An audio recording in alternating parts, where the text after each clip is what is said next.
So welcome to the Energy Healing Lifestyle Journal Self-Care Challenge. My name is Robin Knott, and I'm your host of the channel and the founder of the energyhealingschool.com. It is Monday. I'm going to walk you through my journaling process and share some real-life examples along the way. So if you don't have it, grab it at my journal. Come journal with me. So again, setting the stage, so to speak. Just being open, right? Having the mindset that I'm going to journal, I'm asking myself the journal prompt, and then I'm going to give myself a chance to answer. So just sitting quietly for a moment, letting whatever comes up, come up. Sometimes it's just the brain clearing the fog out of the way, right? I write out self-care challenge because for us, self-care is also an acronym, right? And kicking off the week with the letter S, the beginning of self-care, for self, literally getting to know ourself, taking care of ourself in mind, body, and spirit, which incorporates our beliefs and which is all governed by the root chakra, right? So then we touch on the root chakra energy. So the journal prompt for today, are you an overachiever? And if so, how so? Or if not, like what comes up that says, no, don't think so, right? And let's just be mindful too. What came to mind was what is your own personal belief about what it means to be an overachiever? Because just because you achieve your goals doesn't mean you're quote unquote overachiever, not in this perspective anyways, not per this definition, if you will. Are you satisfied though when you complete your goals? Do you feel successful when you're successful? Are you harming yourself or denying yourself self-care in order to achieve these accomplishments? Right? These are just a few questions off the top of my head to kind of dig in a little bit. Can you focus on things outside of reaching a goal? Right? Like I know there's some real competitive people out there, and it's like just go, go, go. What's the next thing? What's the next goal? What's the next accomplishment? Is it almost like an addiction to, right? Addiction to that succeeding of reaching a goal. Are you able to see outside of that? Are you able to just relax? Or do you have to be working towards something, right? And then, of course, what does it feel like when maybe you don't reach it? Or if you make a mistake?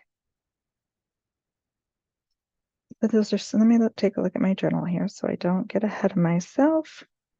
So it's never enough, have high unrealistic expectations, focusing on success, never fully feeling or having a sense of satisfaction.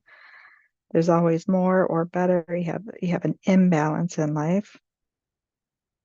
Also creates criticism, fear of failure, fear of success even, and blame, shame, and guilt. So I know for myself, when I struggled with attempting or trying to be an overachiever, didn't really see it that way, right? It's just a pattern, just another pattern that we get into.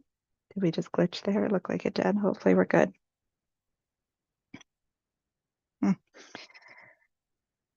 In those efforts to be perfect, getting into that perfectionism, right?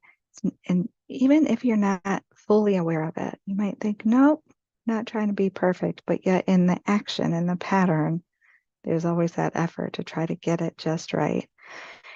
It's almost perfect, but in your eyes, it's not. It's just never good enough, right? That unworthiness comes up. May not make that connection, but if you sit back and are able to observe, you might start to see that. So when I made mistakes, anyways, especially like at work or whatever, I would get so worked up, like the anxiety and the anger. I was so mad at myself because I made a mistake. Like, how dare I? My inner critic came up hard, right? And then started the blame, shame, and guilt and just the negative self-talk, right? Not being good enough and you can do better or you know better or whatever it was, right? That falls into part of that, part of this pattern of overachiever, if you will. I also happen to find, if you don't mind me sharing, with, it's called Very Well Mind. There's an article in here that talks about 11 signs that you might be an overachiever. So I thought, if you don't mind, we are going to touch on those if our internet stays connected. It just looks wonky on this end.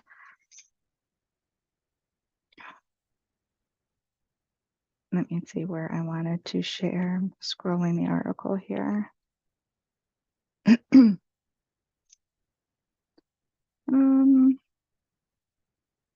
Let me note here as well that being an achiever doesn't make it bad, right? Setting goals and achieving goals is not a bad thing.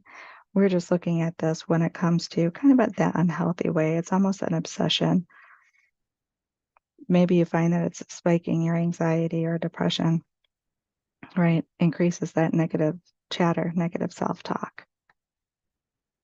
Excuse me. So that perfectionist mindset is one, right? Overachievers may be concerned with being perfect. To them, not being perfect is a sign of failure. Let me say it again as I stumble over my tongue.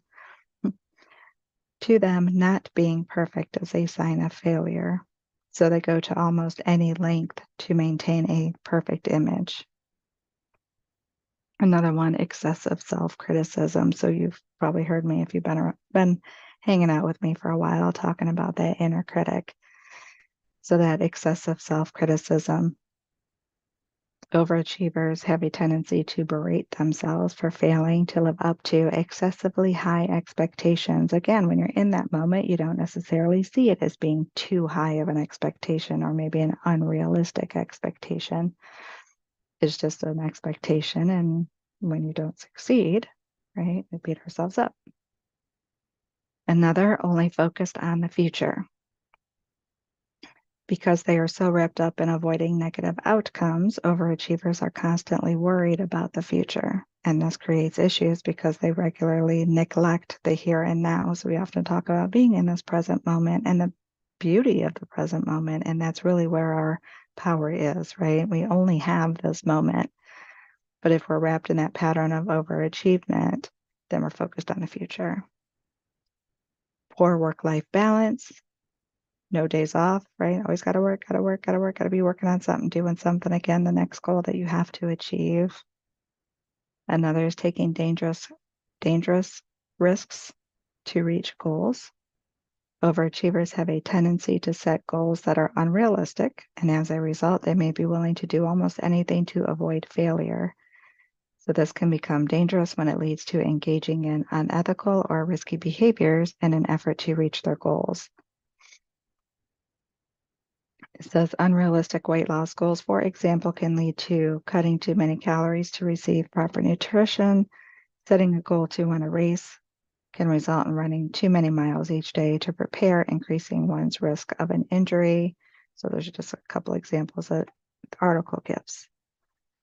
Another may be outbursts of anger. The demand to achieve beyond the bounds of expectations can create a tremendous amount of stress, and the stress can contribute to emotional outbursts when things don't go according to plan. Another is inability to deal with criticism. So critical evaluations of performance can be tough for anyone. For overachievers, they can be especially devastating. To an overachiever, criticism implies failure, and failure is an overachiever's greatest fear. If we find ourselves taking even the smallest critiques personally, it might be a sign that we need to step back, right?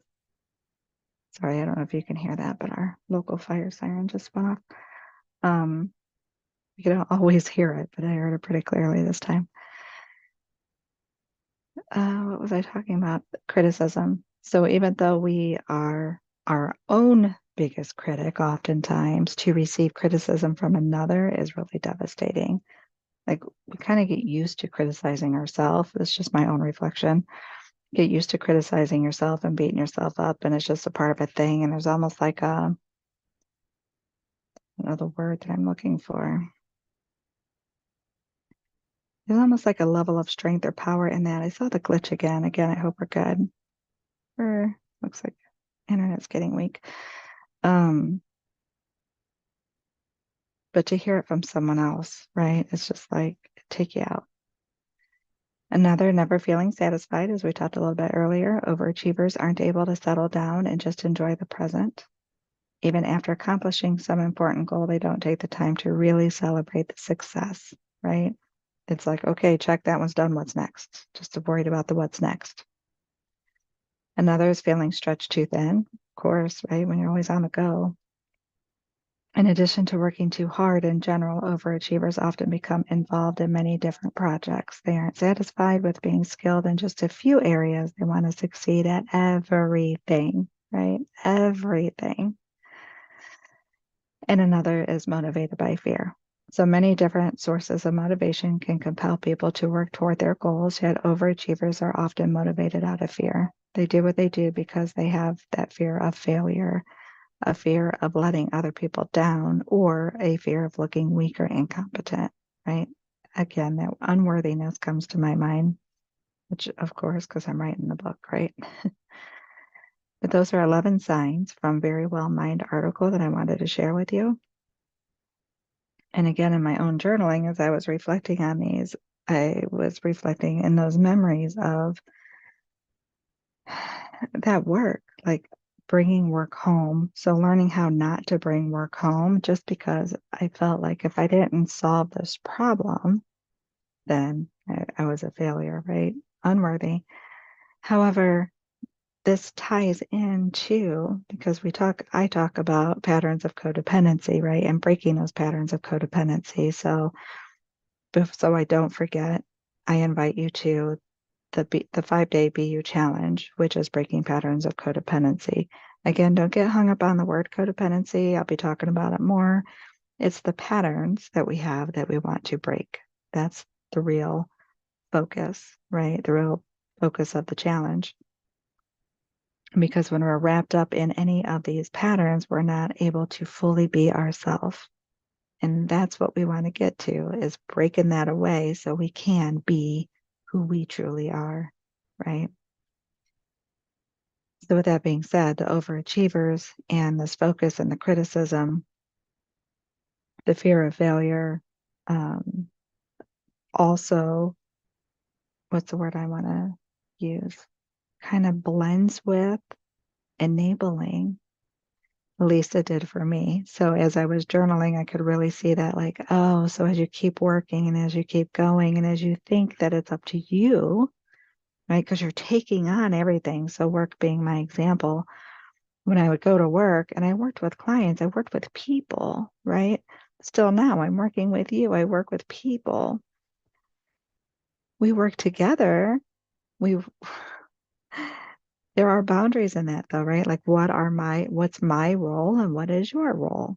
Just like when I ask for help, what's my role and what's their role as the one helping me, and what is my role as I help others? What is your role as you help others? Not having clear boundaries or understanding of what that meant led into enabling, and it led into caregiving times a million, right? Like trying to take it on for other people, trying to fix it for someone else. Who else, right? Who wants to fix it for other people? And that's not our job. But it ties into this overachiever, right? Because what if I fail? Because not only do I fail, but I let someone else down, and I don't want them to be let down, and I want them to be hurt. I want them to be okay. I want them to be healthy. I want them, whatever this problem is that needs to be fixed, I want to be able to fix that, right? Because what happens if not? And then that comes on me, and that means I failed, and it's my fault that A, B, or C happened with this person when they make a different choice. No, it doesn't. But those lines can get blurred, right? Those lines can definitely get blurred. So boundaries, protecting your energy, and sometimes we have to protect ourselves in a sense from our own mind, that mind chatter, that inner critic, that inner overachiever that pulls up the inner critic, right? That might start beating ourselves up with blame, shame, and guilt for taking on things that wasn't ours to take to begin with. Just saying. That's a lot to unpack, right? So let me know how this journal prompt and this journaling video, this discussion went for you today. Does anything resonate with you? Also, again, root chakra. energy. So wearing red helps with the root chakra. I have the 7-day chakra healing challenge. I'm definitely just going to encourage you and invite you to go through that. I do it live annually. However, it's available. It's free. You can go to theenergyhealingschool.com. You'll find the 7-day chakra healing challenge. You will find my Empathic Healers Masterclass to help you with your boundaries and protecting your energy, and the BU boot camp, amongst some other things as well. So please check that out. Don't forget, if you would like to hop on the Zoom and journal with me, 8 p.m. Eastern Standard Time, the link is in the description. I will see you tomorrow for sacral chakra healing. We're going to also talk about emotions. So I hope you have a wonderful day, evening, whatever time in the world it is for you. So much love. Bye, guys.